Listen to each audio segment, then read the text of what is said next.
अध्याय 14। फूल का मूल्य। शीतकाल के दिन थे। प्रचंड शीत से पुष्प सूख गए थे। वनोपवनों में समस्त वृक्ष शिशु विहीन माता पिता की भांति उदासीन खड़े थे। पर वह सरोवर किसका है? उस सरोवर के ठीक मध्य में एक कमल फूल प्रफुल्लित हो रहा है। यह तो सुदास माली का सरोवर है। ऐसा मधुर मनोहर फूल तो वसंत काल में भी नहीं मिलता है। सुदास का मन आनंद से नाच उठा। विचार आया, राजा जी को आज पुष्प प्रदान करूंगा। पुष्पों के प्रेमी राजा जी आज इस कमल फूल को पाकर मूंग मांगा मूल्य प्रदान करेंगे। पवन की एक लहर आई। कमल ने भी मानो प्रमुदित होकर एक झूला खाया। ऊपर आकाश में एक कोयल कूक गई। माली ने मन में माना, ये मंगल चिन्ह है। सहदादल कमल को लेकर सुदास माली राजमहल के सामने प्रतीक्षित नयनों से खड़ा है। राजा जी को समाचार भिजवाया है। बस थोड़ी ही देर में राजा जी बुलाएंगे। मन ही मन में माली मोद मना रहा था। मूल्य का अभिलाषी सुदास बड़े यत्न से फूल की रखवाली में लीन। पंखुड़ी में से एक भी तुषार कण उसने गिरने नहीं दिया। इस बीच राजपथ से एक पुरुष इधर आ निकला।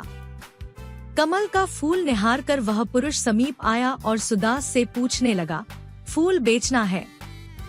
राजा जी के चरणों में प्रस्तुत करना चाहता हूँ। सुदास ने संक्षिप्त सा उत्तर दिया। मुझे तो यह फूल राजाओं के भी राजा जी के श्री चरणों में चढ़ाना है। भगवान तथागत पधारे हैं। बोलो, क्या दाम लोगे? मैं भी आज एक माशा स्वर्ण की आशा रखकर निकला हूँ। मुझे स्वीकार है। इतने में मंगल वाद्य बज उठे। शहनाइयां गूंज उठी। कुमकुम और चंदन का थाल सजाए गाता हुआ रमणियों का वृंद उधर ही चला आ रहा था। राजा प्रसेनजित पैदल चलते हुए भगवान बुद्ध देव के दर्शन के लिए निकले थे। नगर बाह्य प्रांतर में प्रभु गौतम पधारे हुए थे।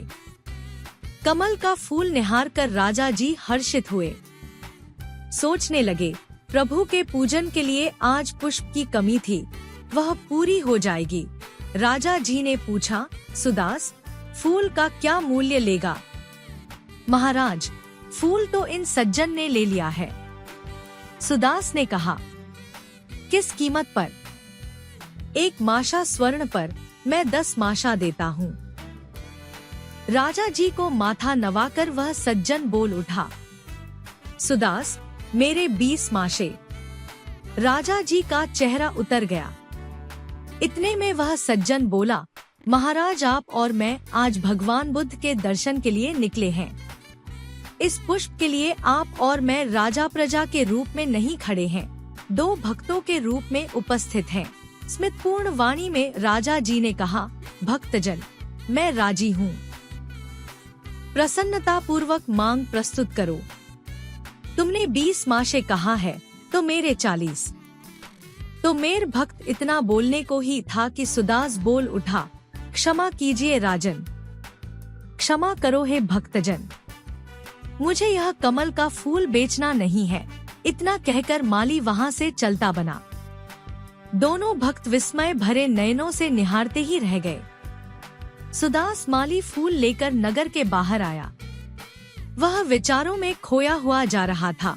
जिस बुद्धदेव के लिए ये भक्त लोग इतना द्रव्य खर्च करने को तैयार हैं, वह पुरुष स्वयं कितना धनवान होगा, कितना महामना होगा। उसी के चरणों में मैं यह पुष्प अर्पित कर दूं, तो मुझे न तो जाने कितना द्रव्य मिलेगा।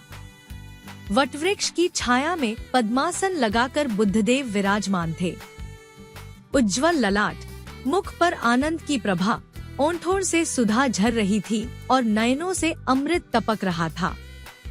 मेघों सी धीर गंभीर ध्वनि तपस्वी के मुख से निकल रही थी। सुदास स्तब्ध होकर खड़ा रहा। उसके मुख से एक शब्द भी नहीं निकला। वह तो उस साधु को एकटक भाव से निहार रहा था। भूमि पर झुककर सुदास ने इस परम तपस्वी के चरणों के आगे कमल फूल चढ़ा दिया। वटवृक्ष के सघन कुंजों में पंछी बोल उठे। पवन की एक लहर आई। कमल की पंखुड़ियां हिल-हिल कर मानो हंस उठीं। सुदास के शगुन सफल हो गए। स्मित भरे मधुर स्वर में बुद्धदेव ने प्रश्न किया, हे वत्स, कुछ कहना है, कुछ चाहिए? गदगद स्वर से माली ने कहा, और कुछ भी नहीं, आपकी चरणरज की एकमात्र कणिका। रवींद्रनाथ ठाकुर। शब्दार्थ। शिशु विहीन, बच्चों के बिना। सरोवर, तालाब। प्रफुल्लित, खिला हुआ। पवन, हवा। प्रमुदित, प्रसन्न।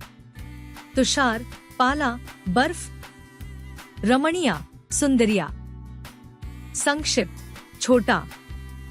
अध्यापन संकेत। छात्र छात्राओं को गौतम बुद्ध के विषय में विस्तार पूर्वक बताएं। अभ्यास कार्य, मौखिक का शुद्ध उच्चारण कीजिए। प्रफुल्लित, पुष्प, प्रमुदित, सहदाआदल, प्रतीक्षित, अभिलाषी, तुषार, प्रस्तुत, शहनाइयां, रमणीयों, प्रसेंजित, स्वर्ण, स्मितपूर्ण, विस्मय, स्तब्ध, पंखुड़िया। ख, सोचिए तथा बताइए। वनोपवन में सभी वृक्ष वैसे खड़े हुए थे। सुदास पुष्प किसको देना चाहता था?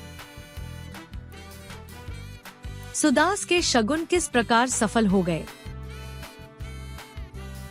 लिखित का सही उत्तर पर टिक का निशान लगाइए।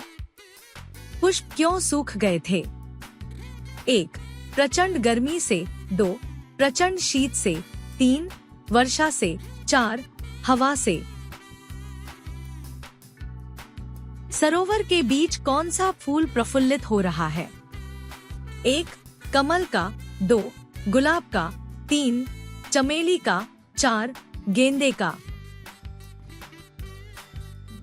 बुद्ध कहाँ विराजमान थे? 1. मंदिर में। 2. सिंहासन पर। 3. दरबार में। 4. वटवृक्ष की छाया में। ख, उचित शब्द चुनकर रिक्त स्थानों की पूर्ति कीजिए। माली, सफल, कुंज, आनंद, प्रभु गौतम। सुदास का मन से नाच उठा। मन ही मन मोद मना रहा था। नगर बाह्य प्रांतर में पधारे हुए थे। वटवृक्ष के सघन में पंछी बोल उठे। सुदास के शगुन हो गए। गा, किसने किससे कहा? फूल बेचना है। सुदास, फूल का क्या मूल्य लेगा? महाराज, फूल तो इन सज्जन ने ले लिया है। आप और मैं आज भगवान बुद्ध के दर्शन के लिए निकले हैं। घ, निम्नलिखित प्रश्नों के उत्तर दीजिए। कमल के फूल को देखकर सुदास के मन में क्या विचार आया? राजा किसके दर्शन के लिए निकले थे? राजा फूल को देखकर क्या सोचने लगे? माली ने बुद्ध के प्रश्न का क्या जवाब दिया? ड, उच्च स्तरीय प्रश्न।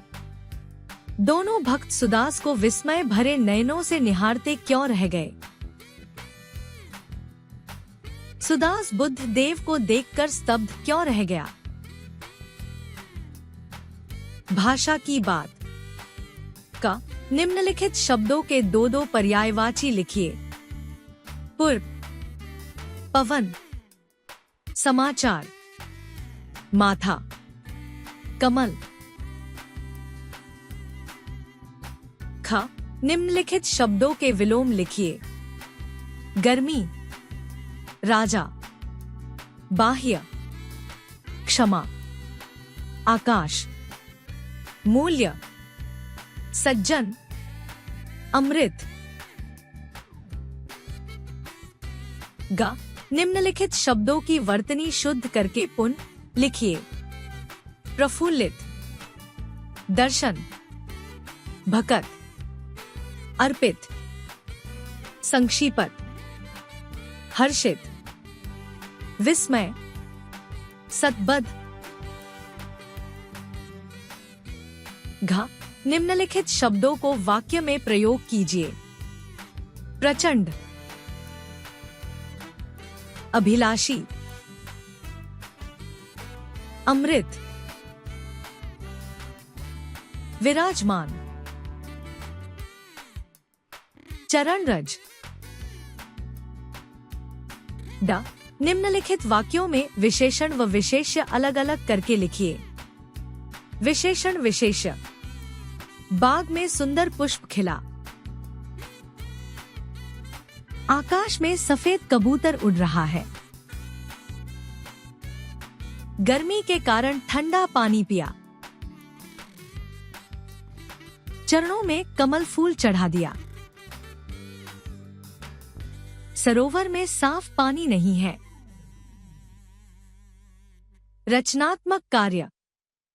विशेष, गौतम बुद्ध का बचपन का नाम सिद्धार्थ था। वे बौद्ध धर्म के संस्थापक थे। बौद्ध धर्म का महत्वपूर्ण स्थान गया, बिहार है, जो पूरे विश्व में प्रसिद्ध है। बौद्ध धर्म के विषय में जानकारी प्राप्त कीजिए तथा लिखिए।